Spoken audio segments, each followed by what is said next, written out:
আমি হিন্দুর ছেলে, বাবা আজও বেঁচে আছে, মায়ের নাম অর্চনা দেবী, আমার মা আজও বেঁচে রয়েছে। বাবার আমি একটাই ছেলে, আর কোনো ভাই ছিল না, দুটো বোন, তাদের বিয়ে হয়ে গেছে। বাবা মাই আমার নাম রেখেছিল শ্রী মিলন কুমার রাজেন্দ্র। ঈমান আনার পরে, কালেমা পড়ার পরে, মুসলমান হওয়ার পরে আমার উস্তাদে মোহতারাম মাওলানা আব্দুল্লাহ সালাফির আব্বাজান ইসমাইল শামসী সাহেব আমার নাম রেখেছিলেন মোহাম্মদ হাবিবুল্লাহ। সারা বাংলাতে আমি হাবিবুল্লাহ নামে পরিচিত। বাড়ি আমার সাউরাইল, পোস্ট অফিস ভোলা, থানা আমার সাগরদিঘি, মুর্শিদাবাদ জেলা। নামটি আগে মিলন ছিল, এখন হাবিবুল্লাহ। সকলকে জানিয়া গেলাম, দেখবে খোদা তাআলা, জাতিতে মোর হিন্দু ছিলাম, এখন মুসলমান। নামাজ পড়ে রোজা রেখে এনেছে ঈমান। আমার সময় সংকীর্ণ, যার জন্য বন্ধুরে আমার কাটছাট করে আমাকে আমার জায়গায় যেতে হবে। মা, খালারে আমার, বুবুরে আমার, ওরে আমার বোন রে, আমি কেমন করে মুসলমান হলাম জোরে বলে, এটা আপনাদের শোনার দরকার আছে না নেই? হ্যাঁ, আমি একটা অমুসলমানের ছেলে, 5 ওয়াক্ত নামাজ পড়ি, যে মসজিদে আজান দিই, নামাজ পড়ি। এই ছেলেটাকে জিজ্ঞাসা করে, এটা আমার মামা। আমি যে গ্রামে থাকি যুগর, এই গ্রামের একটা লোক আছে, এই গ্রামের একটা লোক আমাদের গ্রামে থাকে, আব্দুল আলিম বলে নাম। 15টা মসজিদ আছে বর্তমানে গ্রামে। আমার 6 নম্বর মসজিদের সামনে আমার বাড়ি। আমি বাড়িতে থাকলে আমার আগে কেউ আজান দিতে পারে না, আমি সেই মানুষটা। বন্ধুরে আমার, রাত 3টায় মসজিদে যাই, যত রাত জাগি, রাত 3টায় মসজিদে গিয়ে ফজরের নামাজ পড়ে মসজিদ থেকে আসি। হায়রে হতভাগা, তুমি বাপ মুসলমান, মা মুসলমান, 14 পুরুষ মুসলমান, সারা জীবন গরুর মাংস দিয়ে ভাত খেলে, আর নাক ডেকে ফজরে নাক ডেকে ঘুমাও, যে নাক ডেকে ঘুমাও। সুবহানাল্লাহ। কিয়ামতের মাঠে চলো জি, তোমার মুসলমান বলে দাবি করা চামড়া থাকবে না। আমি আপনাদের সামনে সংক্ষেপে বলবো আমি কেন মুসলমান হলাম। ভাই পরিচয় পেয়ে গেলেন, খুবই আমার ভাইটাল জীবনী আমার মোবাইলের মাধ্যমে আপনারা শুনেছেন, দেখেছেন, কিন্তু সশরীরে কেউ ভাবে শোনেননি। নাকি বলছেন? সশরীরে কেউ শোনেননি। একদিন আমার মা আমাকে মন্দিরে পুজো করতে নিয়ে গেল। জানি না আপনাদের গ্রামে আমার হিন্দু ভাইরা আছে কিনা, তবে আমি হিন্দু ভাইদের শ্রদ্ধা করি। আমি যে মুসলমান হয়েছি এই জন্য কোনো ধর্মকে ঘৃণা করি না। ইসলাম আমাকে শিক্ষা দিয়েছে, প্রত্যেকটা ধর্মের প্রতি শ্রদ্ধা, ভক্তি, ভালোবাসা আমার রয়েছে।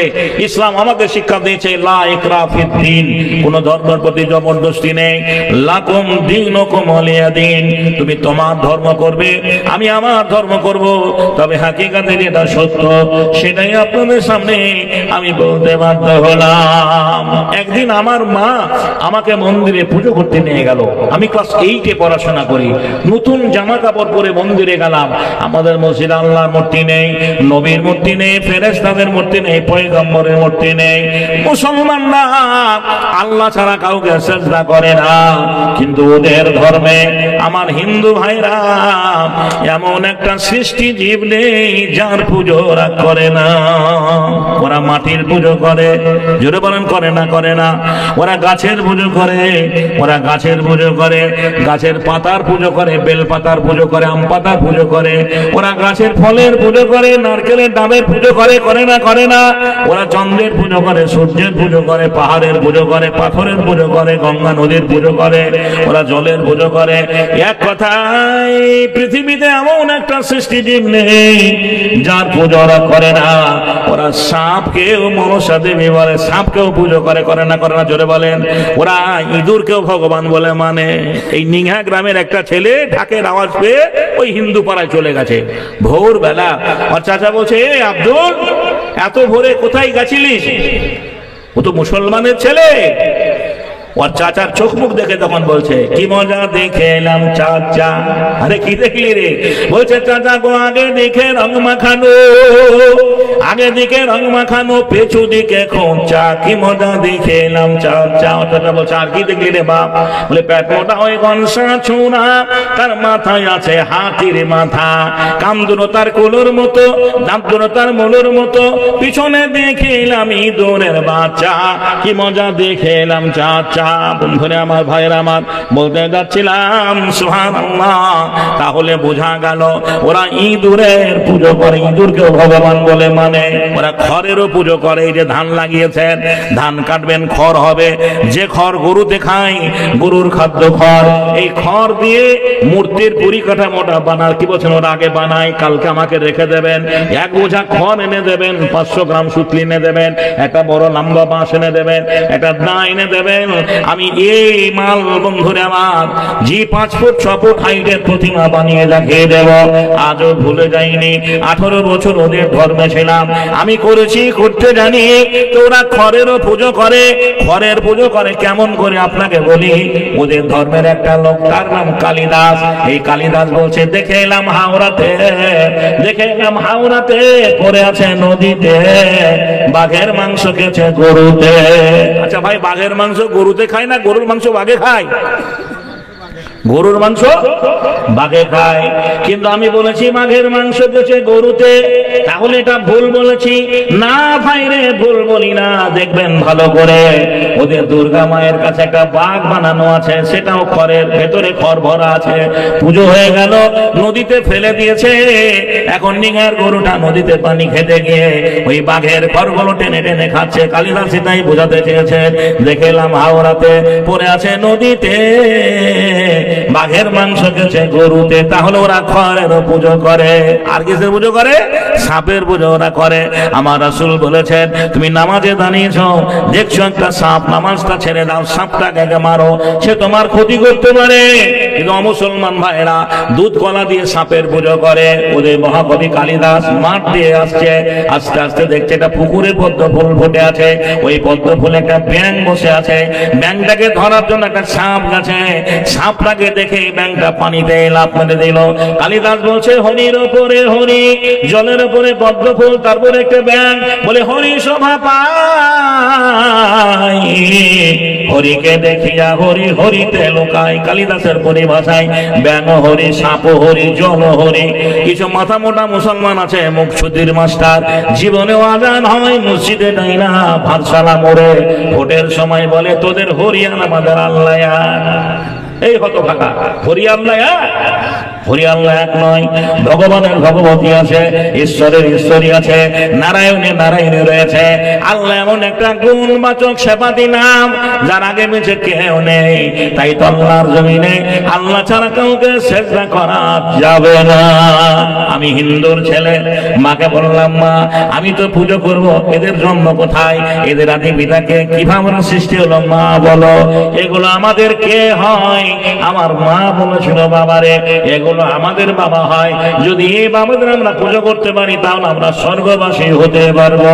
মাকে বললাম, মা তোমার বাবা তো আমার নানা হবে, তোমার মা তো আমার নানি হবে, অতএব তোমার বাবাকে আমি কেন বাবা বলবো? আমার হিন্দু ভাইরা যতগুলো পুরুষ দেবতা আছে, সবাইকে ওরা বাবা বলে। শিবকে বাবা বলে, বলে না? বলে না? আমার মা বলে, বাপ বলে, আমি বলি। বন্ধুরে আমার, দুর্গাকে ওরা মা বলে, দুর্গাকে ওরা মা বলে। মাকে বললাম, মা তোমার মা তো আমার নানাই হবে, তোমার বাবা তো আমার নানা হবে, অতএব তোমার বাবাকে আমি কেন বাবা বলবো? এটা যুক্তিসঙ্গত কথা। আমার মা বলবো, বাবা এগুলো বলতে নেই। আচ্ছা, আমি যে কথাগুলো বলছি বুঝতে পারছেন তো? শুধু সময় আমাকে অল্প দিয়েছে, এই জন্য খুব তাড়াহুড়ো করে বলতে হচ্ছে। ভাইরা আমার, বন্ধুরে আমার, আমি যেটা বলতে যাচ্ছিলাম, যে এমনি ভাবে মায়ের সঙ্গে আমার তর্ক বিতর্ক শুরু হলো। আমার মাকে বললাম, মা যদি দেব দেবীদের বাবা বলতে হয়, আমি আমার জীবনে আজ থেকে রাস্তাঘাটে তাকেই দেখতে পাবো, আমি তাকেই বাবা বলে ডাকবো, আর তাকেই তোমাকে স্বামী বলে গ্রহণ করতে হবে। করবে কি তাই বলো? কোন ছেলে যদি তার মাকে হেন প্রশ্ন করে, বুঝতেই পারছেন সে মায়ের মন মানসিকতা কেমন হবে। নিশ্চয়ই সে মা আদর আপ্যায়ন করে কোলে তুলে নেবে না, উগ্র মেজাজ নিয়ে মায়ের সঙ্গে কথোপকথন শুরু হয়ে গেল। মা কি বলেছিলেন, মায়ের প্রত্যুত্তরে কি জবাব দিয়েছে? মন্দিরের প্রথম কথা, প্রভাত বেলায় পড়িয়াছিলাম একটি গীতা বই, প্রথম পৃষ্ঠা খুলতে দেখি যুদ্ধের হইচই। মা বলল, চলো বাবা করে গিয়ে পুজো, তোমার পিতা আসলে পরে দেব যত মজ। আমি বলিলাম, মায়ের তরে ও মা শোনো, কোনটা তোমার আসল পিতা তাকে তুমি চেনো? রামকৃষ্ণ, শিবকৃষ্ণ, ব্রহ্মা মহেশ্বর, কার কে পিতামহ কে বড় ঈশ্বর? আমার কথা শুনে মা অবাক হয়ে রয়, এদিক ওদিক চাইয়া দেখে কেউ কোথাও নাই। মা বলল শোনো বাছা, শোনো পুত্রধন, সবাই পিতা, সবাই ভগবান। আমি বললাম মায়ের তরে, ওগো মা তাই যদি হয় আমার পিতা তোমার স্বামী তোমারও পিতা হয়। মা বলল আমার তরে, ওরে পাগলা ছেলে, ও সব কথা বললে পরে দেব তোরে জেলে। আমি বললাম মায়ের তরে, ওগো মুসলমান, নামাজ পড়ে রোজা রেখে আনিব ঈমান। নারায়ে তাকবীর। দেখলাম যখন মায়ের সঙ্গে মন্দিরে প্রথম কথোপকথন শুরু হলো, পুরোহিতের কাছে গেলাম, ব্রাহ্মণের কাছে গেলাম। আমাদের মসজিদে ইমাম থাকে, মৌলানা থাকে, ওদের মন্দিরে পুরোহিত পূজারী ব্রাহ্মণকে বললাম, দাদু ঈশ্বরের সন্তান আপনি, আমি ঈশ্বরের সন্তান। ঈশ্বরকে ডাকার সব মানুষের সমান অধিকার আছে। ভাই আল্লাহকে ডাকার সব মানুষের সমান অধিকার আছে না নেই? জোরে বলেন। আজান হয়ে গেল, ইমাম নেই, মৌলানা নেই, লোকটা টোটো চালায়, রিক্সা চালায়, ফেরি করে, হকারি করে, দিন মজুর লেবার কাস্টের মানুষ, পাঁচ ওয়াক্তের নামাজি, যদি ইমাম হয়ে নামাজে দাঁড়ায়, সারা এই মুসলিম গ্রামের, এই নিঘা গ্রামের মুসলমানরা যদি নামাজে দাঁড়ায় তো নামাজ হবে। জোরে বলো হবে না? হবে না। কিন্তু ওদের ধর্মে ব্রাহ্মণ না হলে কাউকে পুজো করতে দেওয়া হবে না, পুরোহিত না হলে পুজো করতে কাউকে দেওয়া হবে না। জি, ওদের মধ্যে এই বর্ণ বিভেদ রয়েছে। উনি বললেন তোরা নিচু বর্ণের হিন্দু, এই বইগুলো পড়লে ভস্য হয়ে যাবে, পাপ আছে লিপ্ত হবে, তোদের নরক উঠায় হবে না। বন্ধুরে আমার, ভাইরা আমার, আমার ধর্মের কোরআন যে কোনো সম্প্রদায়ের মানুষ, যে কোনো বর্ণের মানুষ কোরআন পড়তে পারে। কোরআনটা শুধু মুসলমানদের জন্য আসেনি, কোরআন হচ্ছে হুদান দিন নাস, মানুষকে হেদায়েত দেওয়ার জন্য আল্লাহ রাব্বুল আলামিন পাঠিয়েছেন। এটা আল্লাহ প্রদত্ত কিতাব। অতএব কোরআনের উপরে বন্ধুরা আমার যে কোনো সম্প্রদায়ের মানুষ, যে কোনো বর্ণের মানুষ, যে কোনো ধর্মের মানুষ পড়তে পারে, মুসলমানদের কোনো বাধা থাকবে না। কিন্তু ওদের ধর্মের মানুষেরাই ধর্মশাস্ত্র পড়তে পাবে না। এর থেকে দুঃখ কোন জাতিকে শোনাবো? আমি ব্রাহ্মণের কাছে তর্ক বিতর্ক শুরু হয়ে যাওয়ার পরে আমি আমার মতো বাড়ি চলে এলাম। আমার দাদু বয়স্ক মানুষ, ধর্মশাস্ত্র নিয়ে পড়াশোনা করতেন। আমি ক্লাসের পড়াশোনা করার ফাঁকে ফাঁকে ধর্মীয় চেতনা জাগলো, আমি ধর্মের বই পুস্তকগুলো পড়তে শুরু করলাম। পরে যেটা দেখতে পেলাম, ওদের রামায়ণ পড়ে দেখলাম, রামায়ণে গল্প লেখা আছে। রামায়ণে বাল্মীকি মুনি লিখেছেন রাম জন্মাবার বহু পূর্বে রামায়ণ রচনা করা হয়েছে। আচ্ছা, অ্যাক্সিডেন্ট হওয়ার পরে খবর রোজ বের হয় না? ঘটনা ঘটার পরে হয় না ঘটনার আগে হয়? জুড়ে বলেন। ঘটনা ঘটার পরে একটা অ্যাক্সিডেন্ট হয়ে গেল ভারসালা মোড়ে, তারপরে ছাপানো হয়, সাংবাদিকরা সেখানে গিয়ে যে প্রশ্নকে জবাব নেই সেগুলো ছাপানো হয়। ওদের রামায়ণে লিখেছেন রাম জন্মাবার বহু পূর্বে রামায়ণ রচনা করা হয়েছে। একটা মানুষের জন্ম হয়নি, তার রাজত্ব হলো কেমন করে, কি হলো, সব লেখা হলো। জোরে বলেন, এটা ভুল ভাল না ঠিক? কত ভুল বলবো। আজকের বিজ্ঞান বলছে মোহাম্মদকে কাফেররা বলেছিল, মোহাম্মদ আমরা তোমার ধর্ম গ্রহণ করব। তুমি যদি চাঁদকে দ্বিখণ্ডিত করে দাও, আল্লাহ নবী শাহাদত আমল দিয়ে চাঁদকে দ্বিখণ্ডিত করেছিলেন। প্রত্যেকটা নবীদের হিকমত মজেদা আছে আমরা জানি। আল্লাহ রাসূল চাঁদকে দ্বিখণ্ডিত করেছিলেন। নীল আর্মস্ট্রং উড়ি গ্যাগারিং বন্ধুরা আমার চাঁদের মাটিতে গেলেন, দেখলেন একটা রেখা সহজ সরল একটা দাগ কেন আছে। এই দাগটা কেন, এই ফাটলটা কেন, এই ফাটলটা কেন সমীক্ষা করতে গিয়ে দুনিয়া মাটিতে পরিশেষে তারা কালেমা পড়ে মুসলমান হয়েছিলেন। কোরআন তার উত্তর দিয়েছে, তোমরা আমার কাছে সমিতার জবাব দেব। উড়ি গ্যাগারিং নীল আর্মস্ট্রং শোনো, কাফেররা 1400 বছর আগে বলেছিল মোহাম্মদ তুমি চাঁদকে দ্বিখণ্ডিত করে দিলে পরে আমরা তোমার দলে হয়ে যাব, তোমার ধর্ম গ্রহণ করব। আল্লাহ নবী শাহাদত আঙ্গুল দিয়ে চাঁদকে দ্বিখণ্ডিত করেছিলেন। আজও চাঁদ দ্বিখণ্ডিত আছে। নারায়ে তাকবীর, নারায়ে তাকবীর। আজকের বিজ্ঞান বলছে পৃথিবীর থেকে সূর্য 13 লক্ষ গুণ বড়। যদি বিজ্ঞান বলে পৃথিবীর থেকে সূর্য 13 লক্ষ গুণ বড়, রামের ভাই লক্ষ্মণের অসুখ হলো, অসুখ হওয়ার পরে শয্যাশায়ী হয়ে গেল, বৌদ্ধ কবিরাজরা এলো কি করে লক্ষ্মণকে ভালো করা যায়। শেষ পর্যন্ত তারা বলল বন্ধুমন্দর থেকে একটা বিষণ্ণ করবলির গাছ আনতে হবে। সেটা গাছটা কোথায় আছে? বলে বিশ্ব সাত সমুদ্র 13 নদী পার, নারকেল ডাঙ্গা মধুপুর। কে যাবে গাছটা আনতে? বলে পবন পুত্র হনুমান। শর্ত হচ্ছে সূর্য উদিত হওয়ার আগে আসতে হবে, সূর্য ওঠার আগে আসতে হবে। রামের রাম ভক্ত হনুমান চলে গেল সেই পর্বতমালায়। পর্বতমালায় গিয়ে কত দূরের রাস্তা যেতে যেতে যেতে যেতে যেতে যেতে গাছের নামই ভুলে গেছে। একটা বই দেখেননি বাংলা ছবি? ওকে বলেছে চিড়া আনতে, ভালো জিরা আনতে, ও ভালো একটাকে চিড়া এনে বসে আছে। চিরা এনে বসে আছে, যে ভুলে গেছে। দেখেননি বাংলা ছবিটা? তো ওই হনুমান অবস্থা, রাম ভক্ত হনুমান, আজকে সব জায়গাতে জয় শ্রীরাম চলছে। এই জয় শ্রীরামের ভক্ত হনুমান যে গাছের কথা ভুলে গেছে, আর শর্ত হচ্ছে সূর্য ওঠার আগে আনতে হবে। তাই হনু দেখছে যে সূর্য উঠছে লাল হয়ে। হনু বলছে, ভাই তুই কে? তো বলছে, আমি ভানু। সূর্যের অপর নাম ভানু, সংস্কৃত ভাষায় সূর্যকে ভানু বলা হয়। বলছে, আমি হনু। আয় ভাই, দুজনে মিতালি করি। মিতালি করতে গিয়ে, বুকে ধরতে গিয়ে হনুমান বগলে সূর্যকে ডেবে নিল। মাথা মোটা, কোটি কোটি মাইল দূরে সূর্য আছে, তার রোদ সহ্য করতে পারি না। ফাল্গুন চৈত্র মাসে এসি ঘরেও থামতে পারে না মানুষ, মাটি তামা হয়ে যায়। আর বলছে হনুমান সূর্যকে বগলে দেবে, ওটা গেজাই দম দিয়ে লেখা। একটার পর একটা এইভাবে অনেক প্রশ্ন উত্তর আছে, আমি ওই দিকে যাব না। আমি বললাম কি, ওরা পুরাণ বললাম, ওরা বলেন আমাদের পুরাণ, তোদের কোরআন কি? কোরআনে বলেছেন মূর্তি পূজা হারাম, মূর্তি পূজা নিষেধ। ওদের পুরাণে বলেছেন শ্রেষ্ঠ পূজা কাকে বলে? ধাতু বাসন মাটির মূর্তি, কাজকে দর্শ গঠনে, আতপ চালার পাকা কলা, কাজকে তোর আয়োজনে, মেষ ছাগল মহিষ জাতি, কাজকে তোর বলিদানে, জাগজমকে করলে পূজা অহংকারে মনে মনে, মিলুকে তারে করবে পূজা জানবে না রে জগৎ জনে। তুমি ভক্তি সুধা খাইয়ে তারে তৃপ্তি করো আপন মনে। দেখা গেল না মনের ভক্তিতে ডাকে একটাই জাতি, তারা মুসলমান। আমরা যাকে বলি লা ইলাহা ইল্লাল্লাহু মুহাম্মাদুর রাসূলুল্লাহ, বেদে বলা হয়েছে, বেদকে লিখেছেন মনু। এই মনু হচ্ছে আর্য ঋষি। মনু বলেছেন লা ইলাহা মুহাম্মাদান রাসূলুন সর্বাং সুন্দরাং বনমাং সুন্দরাং ওল্লাং দৃষ্টাং সৃষ্টাং বারমাং পূর্ণাং ব্রহ্মাং আল্লাহ আল্লাহ বেতাং। এভাবে আজও পুজো করা হয়, যাতে অন্য জাতিরা শুনতে না পায়। তার জন্য ঢোক ঢাল বেশি করে বাজা হয়, কারো কানে যেন আওয়াজ না যায়। মোহাম্মদকে ওরা গুরু বলে মানে।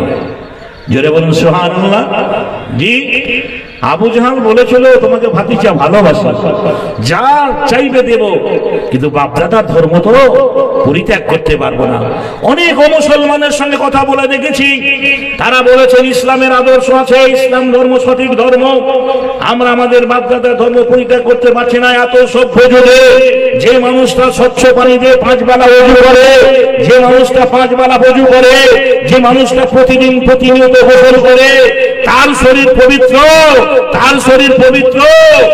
যে কুম্ভমেলায় বলছে জি 32 বছর ধরে গোসল করিনি, দেখেননি আপনারা?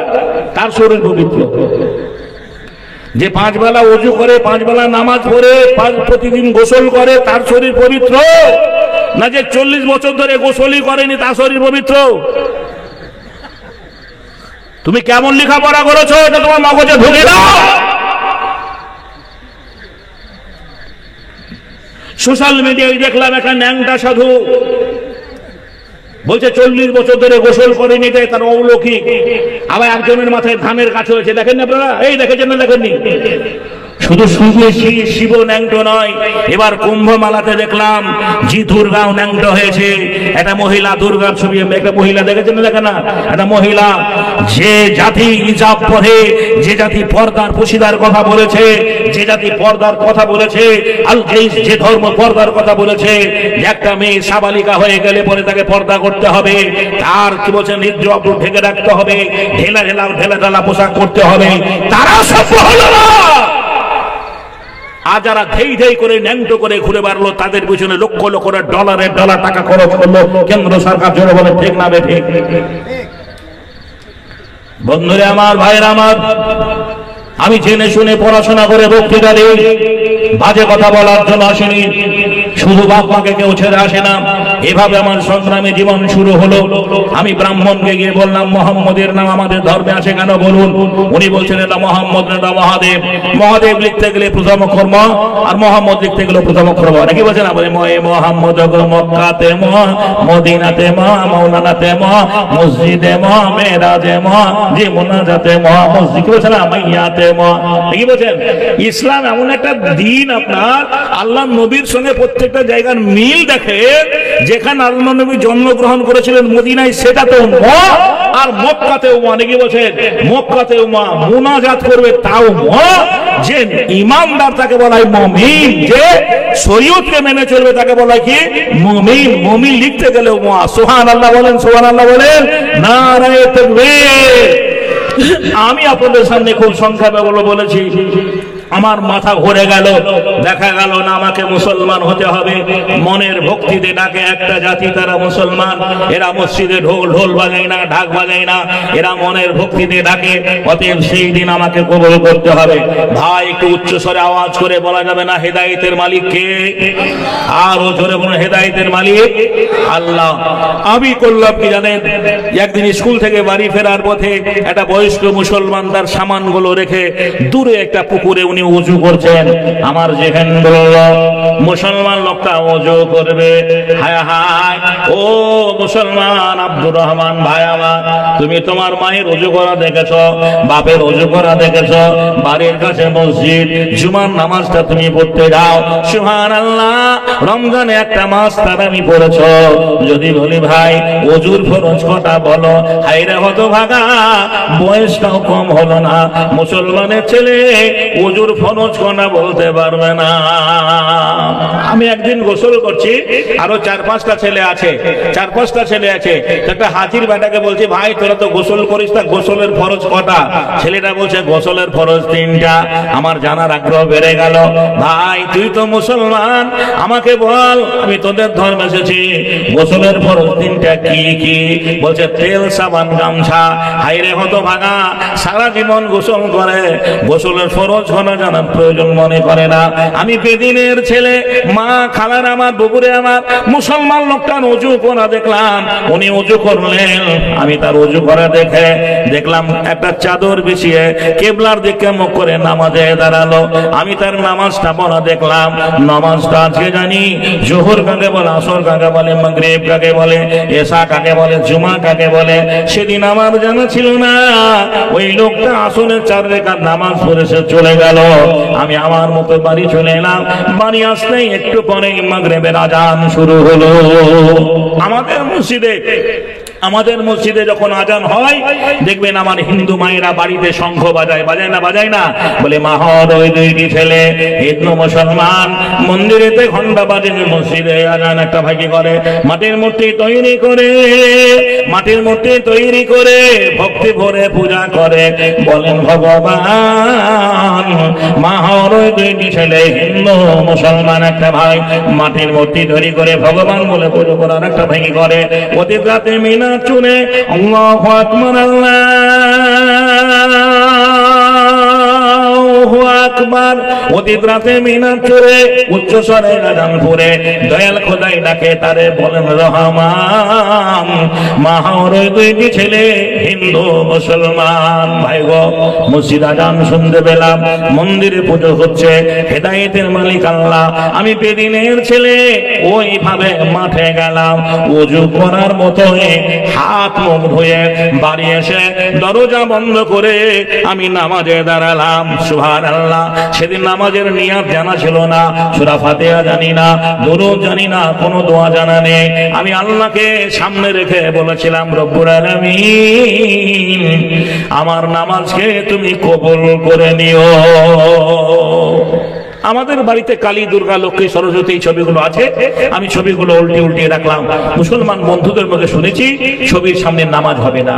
সিনেমার বাজার যখন ছিল, গ্রামে গ্রামে ভিডিও হল ছিল, তখন দেখতাম মুসলমানরা কি বলছেন, আপনার রামপুরহাট থেকে বাড়ি আসার পথে, মেলা দেখে বাড়ি আসার পরে যে ছবিগুলো টাঙিয়ে রাখতো, কি এমন ছবি টাঙিয়ে রাখতো, জয়া প্রদা, হেমা মালিনী, মাধুরী, শাহরুখ খান, জিৎ, কাজল, সানিয়া মির্জা।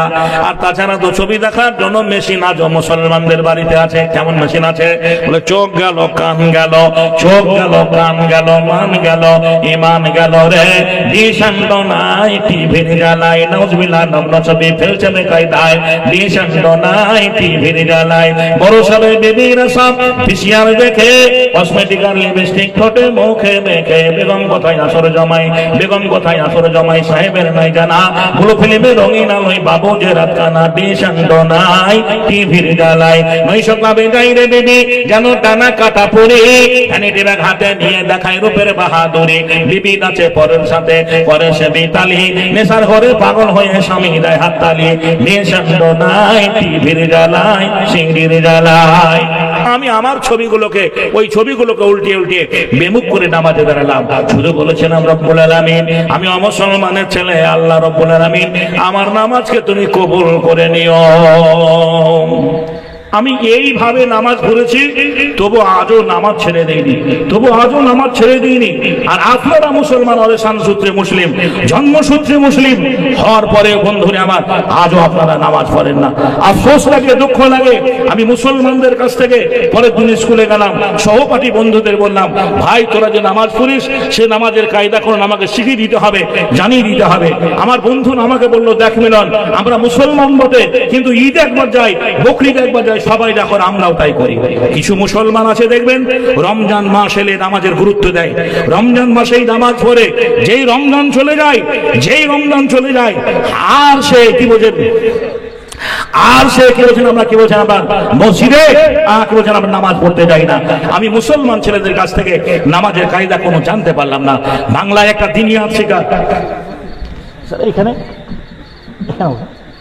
আমি বাংলা একটা দিনিয়াত শিক্ষা বই সংগ্রহ করলাম ভাই নামাজ শিক্ষা বই কিনতে পাওয়া যায় না জোরে বলে নামাজ শিক্ষা বই কিনতে পাওয়া যায় না আমি নামাজ শিক্ষা বইটা কিনলাম আজও নামাজ শিক্ষা বইটা কিনতে পাওয়া যায় কথাই বলে যে যা ধায় সে তা পায় যদি না খাস্তায় সেই নামাজ শিক্ষা বইটাতে আমি একদিন রাত্রিবেলায় পড়ে দেখছি তো আরবি ভাষায় লেখা আছে আমি তো বেদিনের ছেলে আরবি ভাষা আমার জানা ছিল না বাংলায় লেখা আছে বিসমিল্লাহির রহমানির রহিম আলহামদুলিল্লাহি রাব্বিল আলামিন আর রহমানির রহিম মালিক ইয়াউমিদ্দিন ইয়াকা না'বুদু ওয়া ইয়াকা নাস্তাইন اهدنا الصراط المستقيم صراط الذين أنعمت عليهم غير المغضوب عليهم ولا